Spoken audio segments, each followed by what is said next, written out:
Di awal film terlihat komplotan mafia obat terlarang yang sedang mengadakan sebuah pesta. Terlihat di sana ada anak menteri yang bernama Famsi, ternyata ia juga terlibat dalam kasus terlarang ini. Hal tersebut diketahui oleh kepolisian sehingga polisi pun berhasil mengepung mereka. Akan tetapi rekannya justru berkhianat dan malah balik menodongkan senjata kepada Inspektur Raso. Ternyata bisnis haram milik Miki ini mendapat backingan dari pemerintah setempat. Dan mereka pun akhirnya membunuh Inspektur Raso. Di saat itu juga ada seorang pelayan yang bernama Rajib tidak sengaja menyaksikan hal tersebut. Mereka yang melihat pelayan itu pun langsung mengejarnya. Akan tetapi ia berhasil melarikan diri.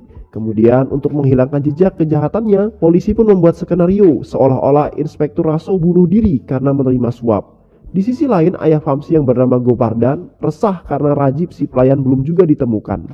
Ia takut kejahatannya terbongkar. Ia pun meminta seluruh anak buah untuk mencari Rajib. Sejak kejadian saat itu Rajib sangat ketakutan karena para mafia itu pasti mencarinya. Dan benar saja, di stasiun kereta api Rajib tak sengaja melihat sekelompok anak buah menteri sedang mencarinya.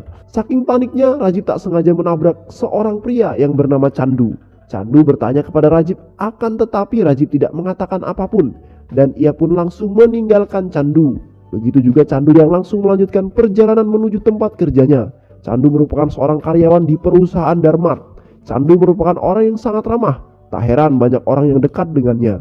Dan Chandu sangat bersemangat untuk bekerja walaupun seringkali ia dimarahi dengan bosnya yang bernama Ramesh. Meski begitu ia tetap sabar. Saat Chandu sedang bekerja, tiba-tiba ada seorang wanita yang bernama Indu tak sengaja menabrak Chandu. Ia juga mengaku sebagai pacarnya. Tanpa basa-basi Indu mencium pipi Chandu. Hal tersebut tentu membuat Chandu kaget dan membuat bosnya semakin jengkel. Kejadian tersebut direkam oleh temannya Indu. Dan ternyata Indu melakukan hal tersebut hanya untuk sebuah konten yang akan ia kirimkan ke sutradaranya. Dan karena kejadian tersebut, Chandu menjadi bahan gosip para tetangga. Apalagi Chandu ini telah mempunyai seorang istri yang bernama Katyainu yang sekarang bekerja di kota Delhi. Berita itu sampai kepada mertua Chandu yang bernama Narayana. Ia pun sangat kesal kepada Chandu dan memarahinya. Dan secara tiba-tiba Indu datang untuk meminta maaf kepada Chandu. Ia menyesali perbuatannya. Ia menjelaskan bahwa semua yang Indu lakukan hanya untuk sebuah konten. Chandu tidak mempermasalahkan perkara ini. Akan tetapi Chandu menjadi tak enak hati karena perbuatannya. Ia juga bingung apa yang harus ia katakan kepada mertuanya agar tidak salah paham lagi. Apalagi saat ini Chandu masih tinggal di rumah mertuanya. Lalu Indu pun pamit untuk pulang. Namun saat sampai di rumah ia dikejutkan dengan kemunculan anak buah Gopardan yang tengah menunggunya. Mereka pun menanyakan tentang keberadaan Rajib kepada Indu. Dan ternyata Indu adalah adiknya Rajib. Namun Indu berkata bahwa dirinya tidak tahu keberadaan kakaknya. Mereka pun mengancam Indu dan berkata bahwa mereka akan kembali. Dan setelah kejadian tersebut Indu memutuskan pindah rumah karena ia takut dengan ancaman anak buah Gopardan. Keesokan harinya Indu pun pindah dan tanpa ia ketahui ternyata rumah yang akan ia tinggali sekarang ini bersebelahan dengan rumah Chandu. Narayana yang mengetahui hal tersebut membuat sangat kesal. Ia pun langsung menghubungi Katya dan menceritakan kejadian itu kepadanya. Namun Katya tidak terlalu peduli dengan hal itu karena ia yakin bahwa Chandu tidak mungkin selingkuh. Singkat cerita, saat Indu sedang berbicara dengan Chandu, tiba-tiba anak buah Gopardan datang menghadangnya. Mereka pun langsung menanyakan tentang keberadaan Rajib kepada Indu. Akan tetapi Indu berkata bahwa ia tidak mengetahuinya. Chandu yang melihat hal itu, ia bertanya apa yang sebenarnya terjadi. Akan tetapi ketua mafia yang bernama Vicky mengatakan agar Chandu tidak usah ikut campur dengan masalah ini. Ia beralasan bahwa Rajib ini kabur karena tidak sanggup untuk membayar hutang. Lalu ia berkata bahwa dirinya akan kembali untuk menanyakan tentang keberadaan Rajib. Jika Indu tidak memberitahunya, maka ia akan membunuhnya. Namun Indu tidak terlalu memikirkan masalah ini. Justru ia fokus untuk mengikuti audisi. Dan ia juga berhasil memenangkan audisi tersebut. Indu yang sangat senang lalu dirinya menelpon Chandu. Dan ia berkata bahwa ia berhasil lolos dalam audisi tersebut. Namun tiba-tiba sekelompok orang datang dan langsung menculik Indu. Menyadari hal yang tidak beres, Chandu kemudian mengambil uang tabungannya. Dan saat itu juga Chandu datang ke markas Vicky untuk melunasi hutang Rajib. Terlihat di sana juga ada Famsi yang sedang pesta miras. Chandu melihat Indu yang terluka parah karena disiksa. Ia pun memberikan setumpuk uang kepada Vicky dan meminta untuk melepaskan Indu. Akan tetapi mereka malah menertawakan Chandu. Vicky berkata bahwa mereka akan melepaskan Indu jika Rajib datang menemuinya. Chandu terus memohon kepada Vicky untuk melepaskan Indu. Namun Vicky menghiraukannya. Seketika Chandu berjalan ke belakang. Yang mereka pikir Candu akan pergi, ternyata dugaan mereka salah. Justru Candu malah menutup pintu. Seketika suasana pun berubah. Candu menatap mereka dengan tatapan yang sangat tajam. Candu yang lugu kini berubah menjadi sangat ganas dan menghajar para mafia tersebut. Ia pun membunuh seluruh anggota mafia termasuk Vamsi dan Vicky.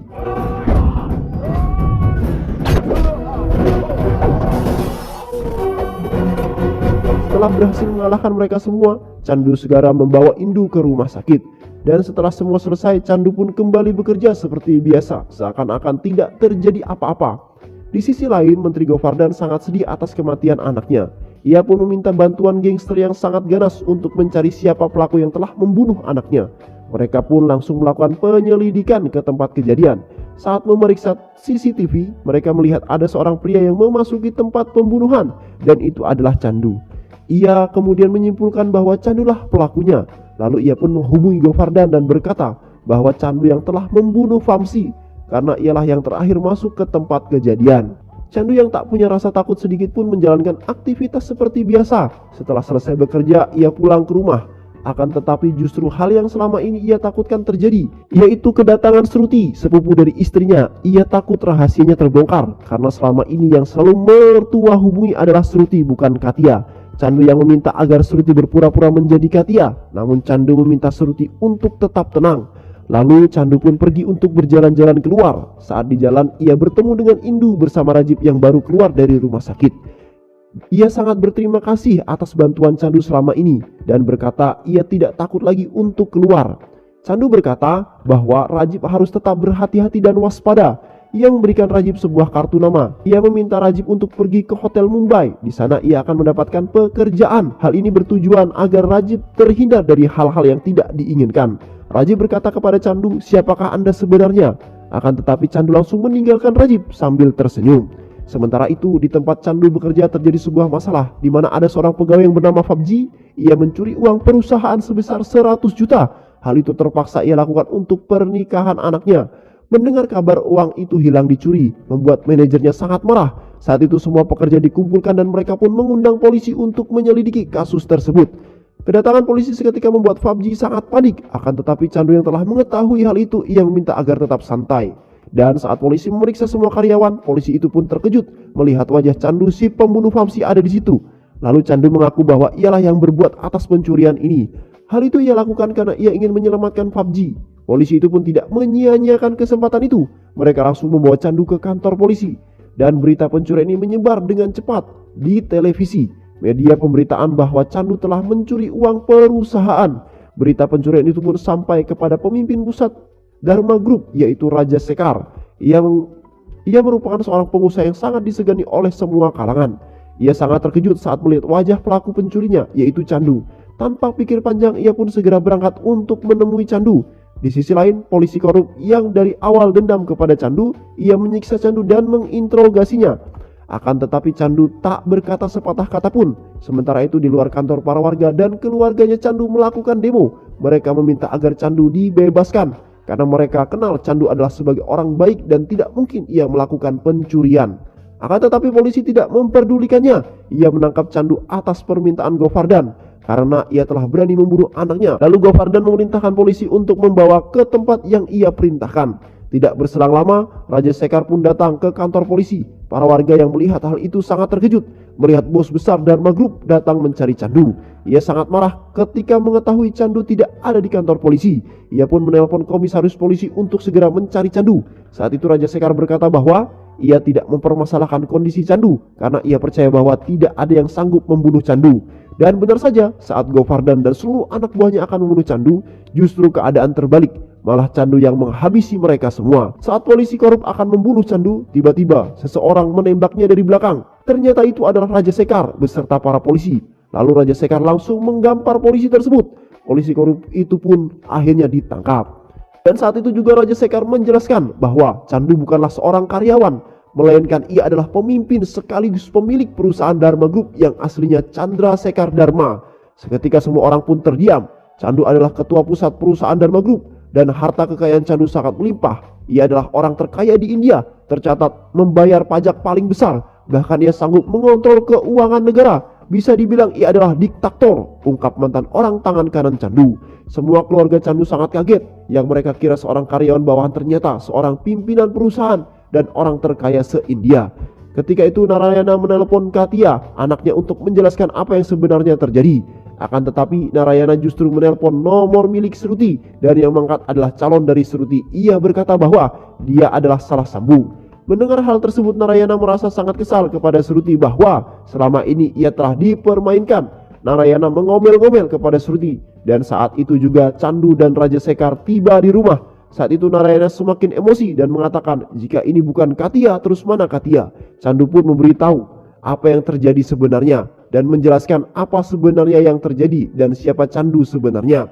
Candu adalah pimpinan paling tertinggi di perusahaan yang aslinya bernama Chandra Sekar Dharma, yang lebih dikenal dengan sebutan diktator di Delhi. Selama memimpin perusahaan, Candu tidak mau menampakkan dirinya dan ia meminta kakaknya yang tampil di publik menggantikannya. Selain perusahaan besar, dia juga pelindung orang-orang baik dan dia juga memberantas orang-orang jahat. Karena kebaikan dan kejeniusannya, semua orang menghormatinya. Di perusahaan, Candu selalu mendapatkan kabar tentang keluhan-keluhan dari kakaknya. Dan karena wajahnya jarang muncul ke permukaan, sehingga ia memanfaatkan hal tersebut. Ia mencoba untuk menjadi karyawan biasa untuk menyelidiki kasus yang sering diceritakan kakaknya.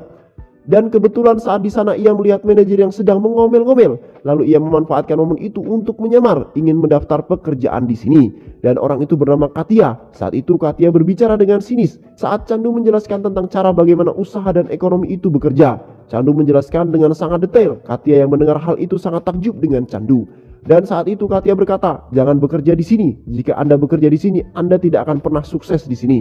Akan tetapi Candu memaksa tetap ingin bekerja di sini. Katia dan Candu pun terus bercerita sepanjang jalan. Katia berkata bahwa atasannya tidak mementingkan karyawan dan kenyamanan di sana. Tidak ada kendaraan untuk mengantar jemput karyawan dan juga tidak ada toilet khusus wanita.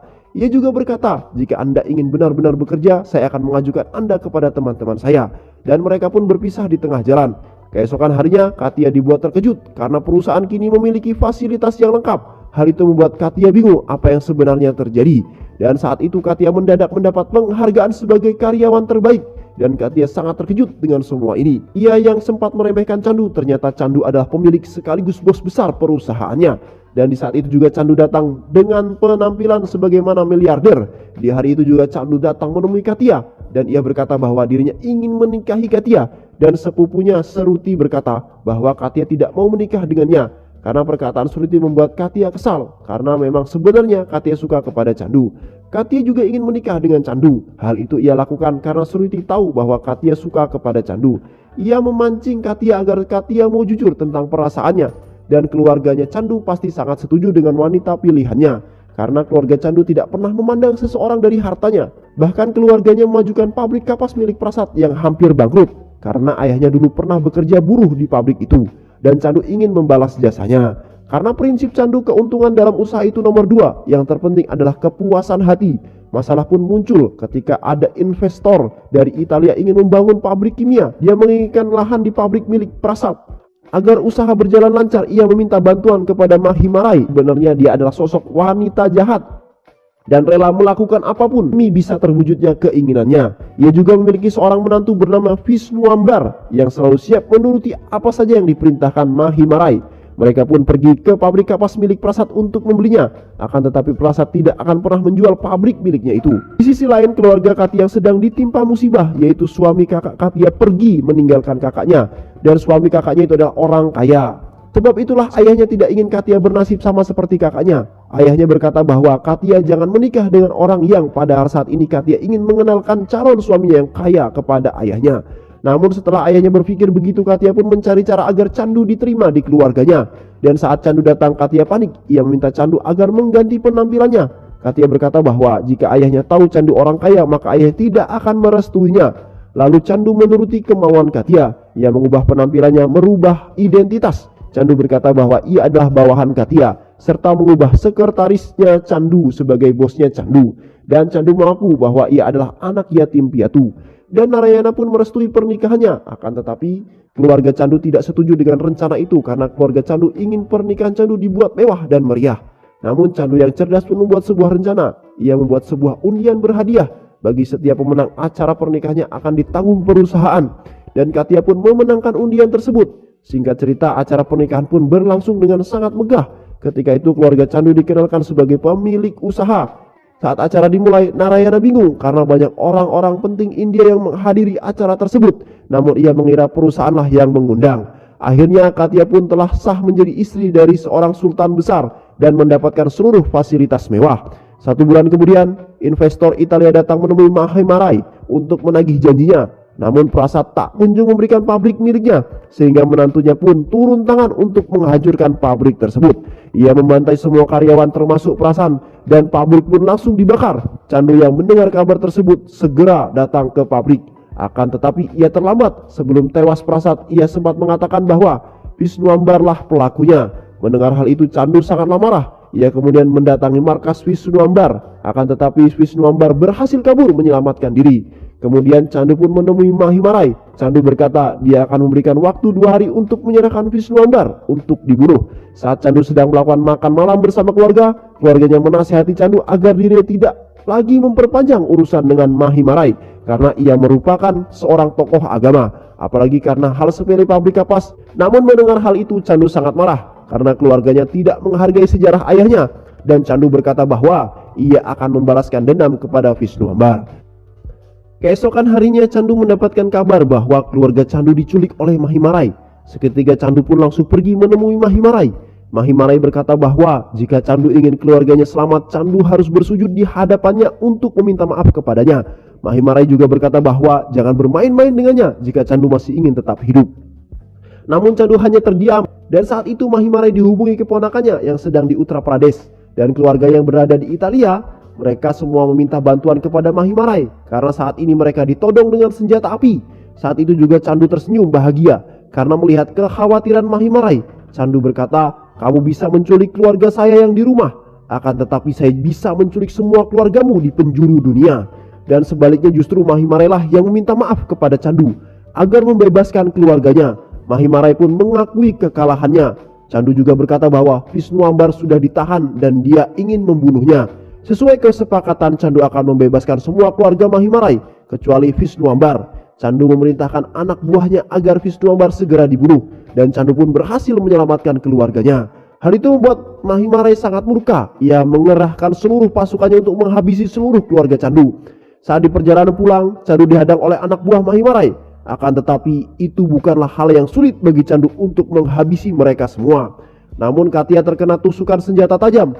Melihat Katia yang sekarat, keluarga Chandu malah diam saja karena keluarganya tidak mau nyawanya dalam bahaya karena selalu dekat Chandu, dan mereka pun meninggalkan Chandu dengan Katia di sana. Katia yang sekarat, ia meminta agar Chandu ke Hyderabad untuk tinggal bersama keluarga Katia di sana. Ia pun mengabulkan permintaan Katia agar tinggal di Hyderabad dengan terus menjalani perannya sebagai karyawan. Raja Sekar yang mengetahui pria keluarganya, ia sangat marah dan ia memarahi keluarganya. Mereka tidak sadar bahwa berkat Chandu lah mereka semua bisa hidup enak.